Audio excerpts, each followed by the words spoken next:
It's going to be really hard. Jared said he's going to put all of you to sleep. I think he's done me a favor, but he's woken all of you up, and it's going to make my job much, much easier. Okay, I'm going to looking for a clicker.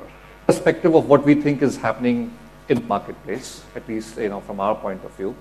We'll very quickly touch upon some simplistic things on tools we have for you. How many of you attended any of the Intel sessions yesterday? Few of you? Okay. So it might get repetitive for those 1/3 guys, and I'll move really fast, and I won't bore you with the same set of details. And very quickly, what I believe potentially is your role in the environment which we are running into. My job over the last sort of 10, 12 years has been working with the software community, primarily in Asia Pacific. Engineer, graduated from Bangalore University, RV College, spent a couple of years studying, working, came back. It was very interesting, at least when I came back to India in '98. I started talking to my boss and I said, I need to work with the software ecosystem. And he goes, sure, go to Electronic City and that's the software ecosystem, pretty much, right? I'm like, no, I need to work with the software ecosystem. And the whole notion of creating an entrepreneurial ecosystem, at least when I came back, didn't quite give me much of a job security, right? And people here's like, why don't you sit down and write code or maybe help somebody write code? But my boss kind of was very clear and he said, no, I think you're gonna go off and do something more here. So we spent the first few years, I still remember running around, parts of India at that time, trying to look for people who would want to build applications. I can tell you it was frustrating for about 3 years to even get the concept into people's head that they would want to build applications, right? We live in different times now, right? Don't want to bore you with too much history. You guys have changed the world pretty much. Most of you have gone off and said, of course we're going to build applications. I'm not sitting here, spending 100% of my time writing code for somebody else. I'm going to spend either 100% of my time writing new applications, changing the world, doing stuff, or at least part of my time, writing applications. And the entire ecosystem, the software, the hardware, the internet, the monetization, the consumers have helped you do that. I'm going to talk a little bit about what I mean when I say device worlds are converging. Let's look at our usage, right? Our lives. Our lives moves across a 40-inch screen to maybe a 4-inch screen, maybe back to a 14-inch screen, maybe an 11-inch screen, depending on who you are. If you track your movements, your personal movements, each of your personal movements, maybe through a week, and just don't worry about OS and hardware and vendors and any of those details, just look at screen sizes. You're probably moving from a 3.5-inch screen to a 40-inch screen and a stuff in between most of the time, right? No matter what you do, doesn't matter. You could be an artist, right? Doesn't matter. You could be a programmer. There's a very good chance that many of our lives are moving across those screens. Worlds are also converging from a usage perspective, and that's sort of the point I want to talk about, right? Anybody here working in the enterprise department, serving big enterprise customers like Intel and others, right? Okay, so you guys know this concept of BYOD. Well, in college days we knew BYOB, right? How many of you know BYOB? Wow, nobody wants to admit, right? So the notion of I'm going to bring something and connect to the quote-unquote corporate network and then do work is a little scary or has been scary to most IT departments. Would you agree? At least the guys who work with the big enterprises, which is, I'm going to bring my iPad, I'm going to bring my tablet, I'm going to bring my Android tablet or whatever and connect to enterprise email and do enterprise work. That's interesting. It's changing where the enterprises are now beginning to think of their employees as consumers and consumers as employees. Let's talk about family and life, right? How many of you get information about your family, friends, relative on a social network which you did not get on a phone? And I don't mean I had samosas for lunch this afternoon. No. I mean life-changing events, right? How many of you have learned about life-changing events online before hearing about it on the phone? Right? And this is in India. Raise your hands. Keep it high, high, high. Turn around, guys.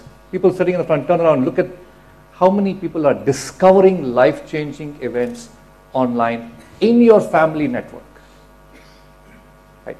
Now I think that's big. Most PCs, most trendsetters would think that's pretty big. Doesn't matter what device you get it on. Right? Start thinking about that convergence. I'm here not to tell you how to do stuff. All I'm trying to force you guys to think is start thinking of what's happening around us. That is probably your best indicator of how to build the most coolest apps.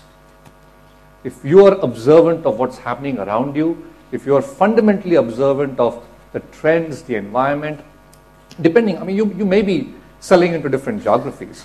Well, start being observant about what's happening in those geographies. Right? Only then you are able to get that gut feel and say, I think this might be an interesting app. Then you go off and validate with all the researchers, the studies, the graphs, the numbers, and then unfortunately you'll have to get to Excel at one fine day, right, to meet any of the investors. So the other thing which is, I think Gerald talked about this, is that we're moving into a very sensory world, right?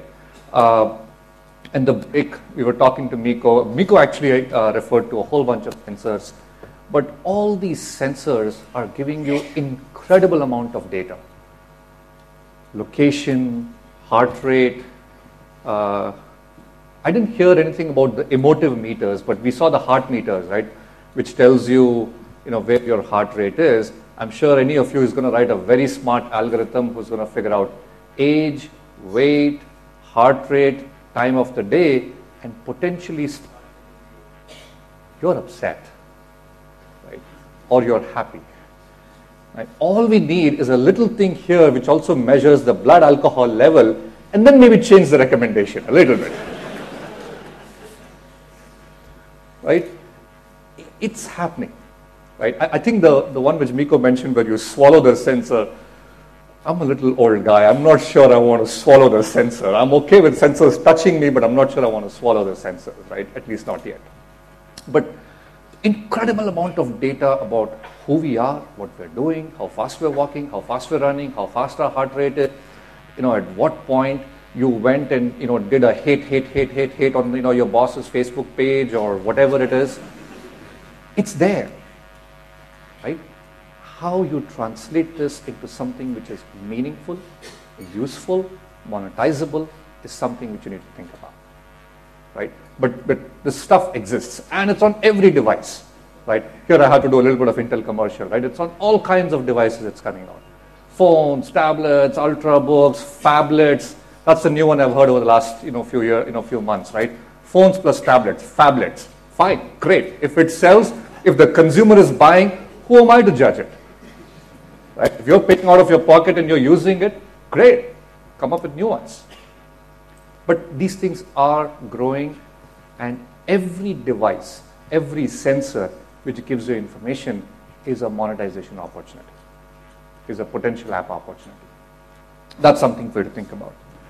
Okay, so here's my 2-minute on the commercial angle of from an Intel perspective. You guys know, we sell lots of PCs, ultrabooks, all that stuff.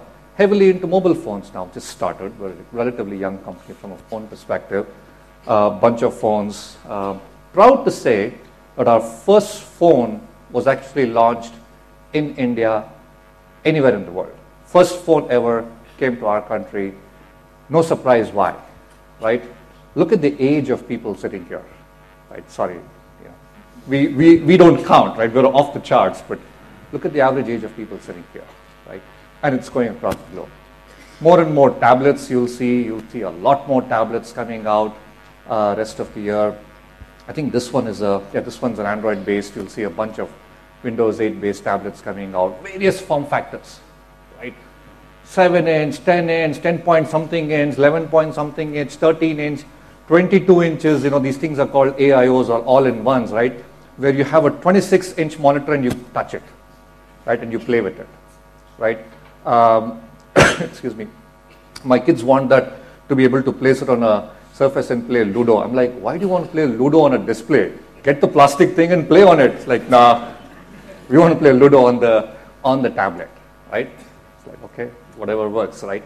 But every device which goes out is an opportunity for you guys. I'll spend a few minutes, talk to you a little bit about tech stuff. I used to be an engineer, not an engineer anymore, so I can't even talk in more details. But essentially, the point is, we've got tons of stuff. We've got tons of stuff to make you more productive. One of the things over the last 5 to 10 years I've been trying to be consistent, with developers is, we want to first of all make you productive, and then hopefully make you help you monetize also. I can guarantee I can make you productive. I'm not sure I can guarantee I can help you monetize all the time, because there's going to be hits and misses. Right? That's how the nature of this industry is. But productivity, if you use the tools, I can pretty much guarantee. That's a science. We know that's science. Monetization, not exactly a science, unfortunately. Right?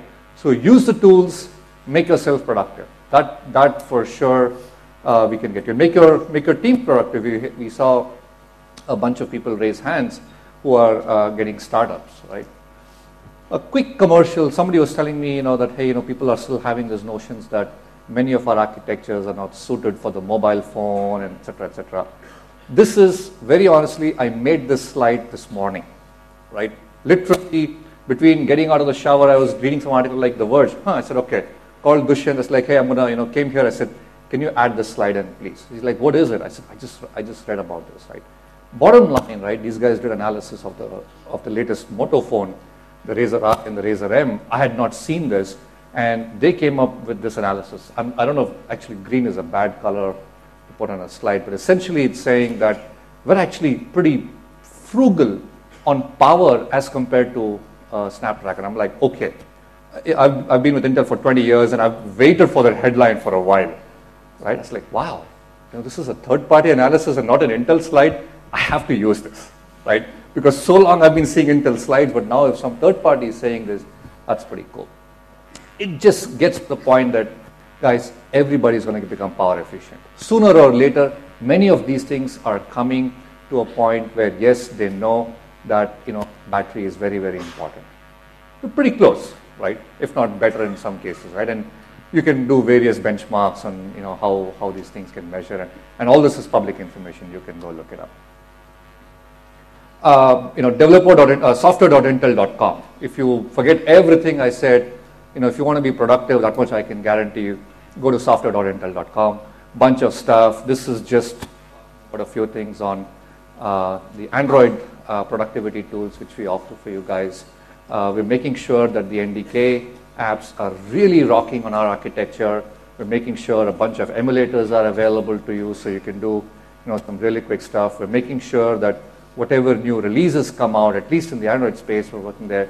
Similar tools available, for. I know this is a mobile conference, but anybody here who writes code on servers? No? There are a few. Okay, good. So we've got stuff for you also, right? Lots of stuff for you guys. People doing high performance code, people doing serious server code, people doing tablet code. There are different sections. Go make yourself productive. I want to quickly wrap it up with this slide, right? As I said earlier, I think my personal belief is the key to potentially moving towards a successful idea or a successful application is to observe usages, right? What people are doing, right? Depending on your TA, as the marketers would call it, or target audience, or depending on whom you're trying to sell, or depending on whom you're trying to attract, right? There's a push and a pull in these things. You probably want to start observing and build your analysis. Use the net and all the industry analysis to ratify potentially what your thought processes are, right? Push the limits on innovation here, right? Over the last 3 months, and Dushyant can correct me, I've had the chance to potentially sit with 100 CEOs of startups, right? And I'm relatively proud to say, and I have my geography, my territory from my job perspective is all of Asia Pacific. So I cover Korea, Taiwan, all of Southeast Asia and South Asia. At least 75 of those of CEOs I've probably met right here in Bangalore, right? That's the kind of environment, that's the kind of almost fortune I can say you guys have, right? You're in this place. I've sat through probably 40 odd detailed business presentations of startup companies just in the last 1 month, right? Maybe 1.5 months, right? People coming in with very different, somebody asked a question about degree, right? We had CEOs come in who couldn't speak English, right? Awesome ideas. They had code stuff running. I asked, where are you guys from? They told me a village name, which very honestly, I didn't know where it was. From the sound, I could guess which state it was in, but other than that, I didn't know where it was, right? So the ecosystem around you, and all these, and we've been working with these startups, we work with them, hardware, software, incentives, helping them connect with the appropriate experts, mentoring, connecting them, and if they're mature enough, we take them to the Intel Capital and other capital companies. So if you look at it, all the different stages, right? We've been doing this now at least for almost a 5-7 year period around most parts of Asia. So we do all the standard stuff which practically everybody else would offer to you, but we're seeing momentum of the startup ecosystem, building up very, very well here. We just completed some investments. I think the latest one we announced from a capital perspective, which is an equity investment, is into Hungama.com, right? And then there's a whole bunch which are what we call non-equity or NRE, which is essentially we don't take an equity stake, but work with you guys from providing incentive, etc. The last one, and we were at a conference I think 3 weeks ago. I'll just close this point. Said the debate was, do I build an app for my market, which is India, or applicable to my hyper-local area, or do I build an app which is globally relevant, right? I don't know what the right answer is. It's hard to say depending on your capabilities, skills, understanding of the different markets, etc. Right? But one of the theories we built up is at least start with something which is locally relevant because you have a stronger understanding. I mean, if I'm going to sit in Karnataka and write a Punjabi app, it's going to be slightly tough to even find the skills, right? So I would say build something where you have some amount of expertise, but start to see how it becomes globally relevant.